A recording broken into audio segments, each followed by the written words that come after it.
Sabi dito sa note, to Admiral Mercado, Ronald, this was given to me by Bongo.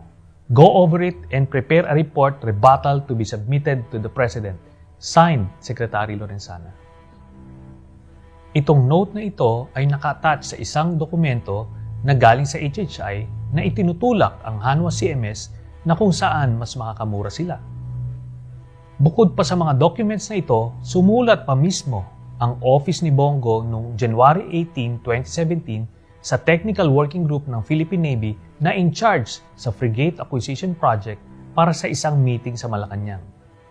Dito ay sinubukan kumbinsihin ng opisina ni Bongo ang Technical Working Group na tanggapin na lang ang gusto ng HHI na piliin ang Hanwha CMS na mas mababang kalidad sa gusto ng Navy na Tacticos Thales CMS.